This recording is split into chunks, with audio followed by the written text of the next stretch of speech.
Over the last few years, people in Dubai will have seen 3D art festivals, metro music festivals, and big murals pop up all around the city. What might seem organic is all part of a plan to give culture a visible platform. The Government of Dubai Media Office have a creative arm called Brand Dubai who look after these initiatives. Its director, Nehal Badri, tells us more about how Brand Dubai works, the role of Brand Dubai within the media office and its key objectives for the coming years. Welcome to Dubai Works, a business podcast about the innovators, the products, the services and trending topics, loving Dubai's take on the business stories that matter. My name is Richard Fitzgerald. I'm the founder of Augustus Media, publishers of Lovin Dubai, Lovin Saudi and Smashy TV. Each week we'll be interviewing the dynamic business leaders of Dubai. Good morning, Nehal. Morning. Thanks for joining us on Dubai Works. Thank you for having me. So in addition to the news and what the media office does, they also have the creative arm, Brand Dubai, and your role as director of that. What is Brand Dubai?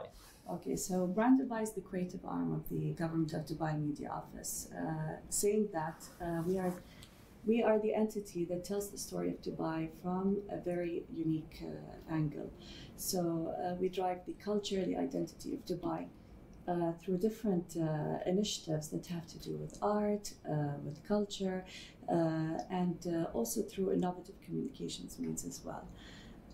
Okay, amazing. And you've taken up this role as director, so you oversee all those different initiatives and campaigns and activities. Yes. What are some of them that people would have seen and they would have seen recently? Recently, I think our most recent one was the Metro Music Festival. Oh yeah, yes. that really exploded this year. People got really excited. It was our first one, yeah. So it was our pilot festival. Of course, we collaborated with the RTA, which gave us great support in this initiative. Yeah.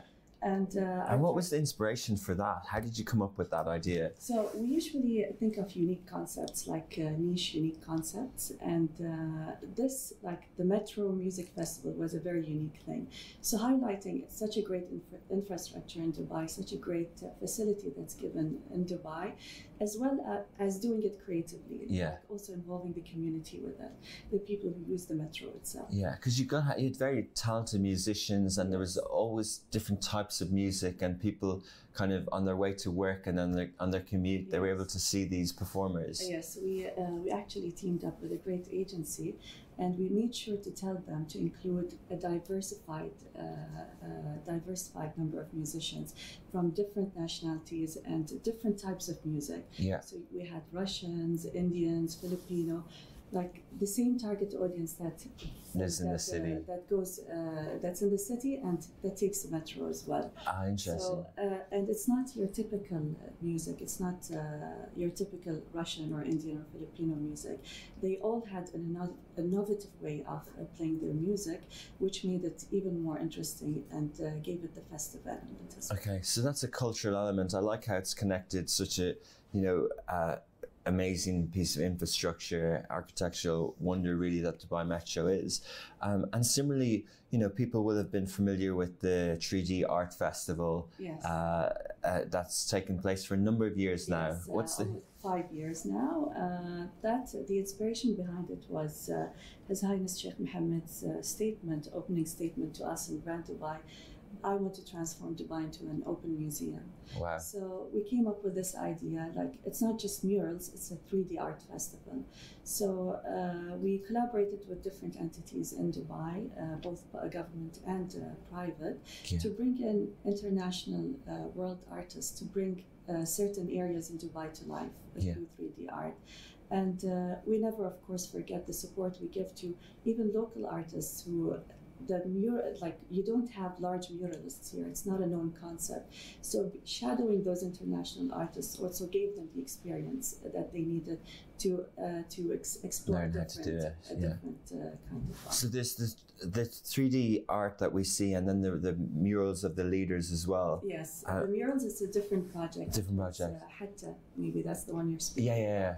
The largest slanted mural of the late Sheikh Rashid and the late Sheikh Zayed. Oh my God! Yeah. Yes, and that was a like it was done in a huge canvas by a German artist. So it's a different style that goes involved in that. Yes. So we see similar things like this in different cities around the world, but how do you kind of make it local and make it fit with the culture here?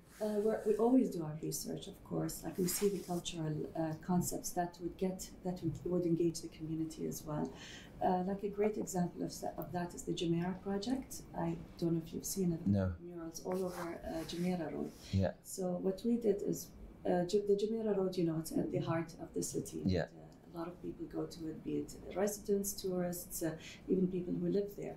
So we involved the community, people who actually grew up in Jumeirah. We brought them into our office and we started brainstorming on the artwork that would go there and on how to decorate and beautify the street.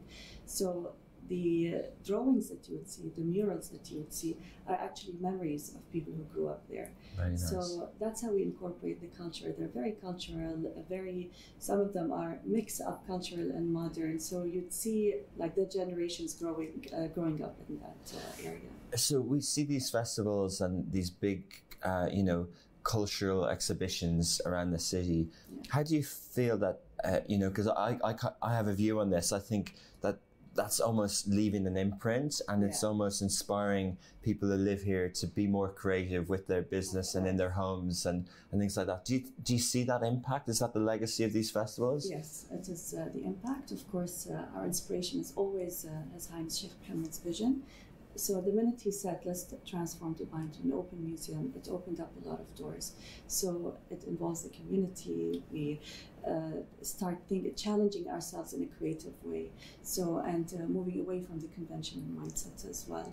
So you can see also the community moving towards that as well. It encourages them to do that. So once we started a couple of those projects, we had a lot of people coming in from both government and private sectors. They want to see that. They want to see that beautification. They want to see that unconventional thinking in Dubai. You mentioned people who haven't done these murals and been part of exhibitions before, shadowing international artists. But one of the things I love about Brand Dubai is that most of the people involved in these big projects are very young. Yes. Do you trust young people to, do you inspire them and empower them? I mean, we actually have an initiative in Brand Dubai called Proudly from Dubai. Yeah. So that's the arm that supports not only entrepreneurs, but people who started their businesses, their thoughts organically from Dubai. Yeah. So it involves a lot of young people as well. And one of those things was the coffee festival. One of those things. How did that come about, and what is it? It came about in a very funny way. I actually was in Paris and I saw a filter on Instagram that said World Coffee Day, and it constantly triggered. I would think how the people in Dubai would react to that filter, because every day you see a coffee place coming to life or opening up. Yeah. So literally every single week or 2 weeks, there's a new coffee shop that has opened up, and all by young entrepreneurs, being local or non-local. So we thought, why not bring all these businesses and all these young, passionate people under one umbrella? And we launched the Dubai Loves Coffee competition online, and we invited everyone to participate. And we took the winners to Amsterdam Coffee Festival. Yeah.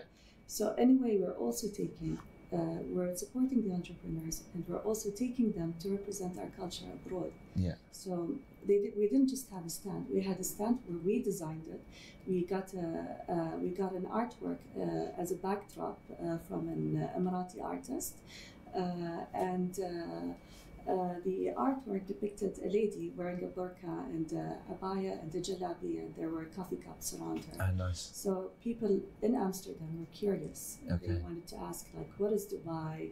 Why is that woman dressed that way? So we also brought a little bit of our culture Amazing. To the international audience. And, we had one of the ladies from Evolving Women, Asia, who was supported by Brand Dubai on the podcast as well. And, for people who are pursuing their passion and, doing something that's unique to this city. To get the support from Brand Dubai is something I know they really appreciate, because they don't, you wouldn't necessarily get that elsewhere. Yes, and we were very proud of them. That was actually very close to my heart, the project, because it was our first international representation. We took the candidates to Paris. Yeah. And we teamed up with two INSEAD alumni who had come up with this brilliant conference called Change Now in Paris. So the theme for it was doing business for good. And we know in Dubai, we have so many businesses that do that, and out of their own initiative and out of their own passion. So we researched and we teamed up with people such as SME, Dubai Chamber, who helped us amazingly with their databases. They gave us the candidates from different nationalities who are doing business and who have sustainable businesses for good. Amazing. So Asia was one of those people. Yeah. It's great to see that project. Yeah. She really represented us well. Like, they were part of talks in the forum. They presented their businesses. They had the chance of getting investors as well. So if people are listening and they have ideas around this, or they're kind of, you know, they represent what you're trying to achieve, how do they get in touch? Do they go on the website? And we have a website which we will launch soon, but mostly our most active, we're most active on social media, Instagram account. Great. You can either get in touch with us through our Instagram account or the media offices. Okay. Amazing. And are your initiatives that you've got, are they fixed? That, you know, will you be doing the Metro Music Festival again, the 3D Art Festival? Yes. And what else is planned? It's always the pilot tells us whether we'll continue or not. Great.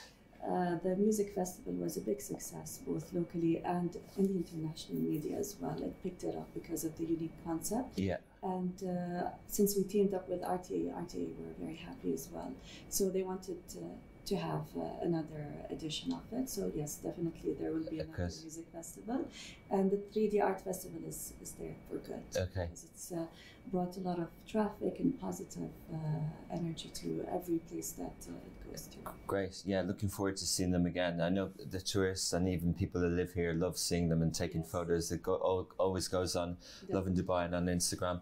So what are the future initiatives? Is there any concepts that you're working on? I know you mentioned you're traveling and you get some inspiration ideas. Are you always looking for new? Of course. I'm very lucky to have a very inspiring team. Yeah. They're in constant conversation with artists, curators, innovators, and I could say every single day they come up with a new concept or idea. So we're always filtering stuff. But yes, there are new surprises. Okay, great. It's going to be a very busy year, but just stay tuned. So basically for 2019, everything is kind of locked in and planned, and you're working on 2020 plans. Yes, already some of the 2020 plans are locked in as well. Great. And what's coming up in the next few months? What can people look out for? I say it's a surprise. I love it. Excellent. Always Dubai, always keeping us in anticipation. Yeah. Amazing. So what do you like about working in this industry? I love the fact that it gives me the chance to challenge myself constantly and to work in such a creative industry that gives you satisfying results. Like when you're walking the street, you see a beautification project that you've worked on. That in itself feels like an achievement. And it always drives you to think in a different way, which is a very, very nice place to be. And your role now, is there a more leadership element? Is it team management? Yes. And so does it kind of allow that side of things as well as the creative? Yes, of course. I mean, you have to know how to manage, especially creative people. Yeah. Because they tend to constantly come up with ideas. Yeah. So it is a challenge, but also for every challenge, there's a creative solution. Amazing. Well, it's so good to have you on, Nehal. I really liked hearing more about these concepts and how they come about, and we'll keep an eye out for them in the future. Thank you, Richard. Thanks a lot. Thank you.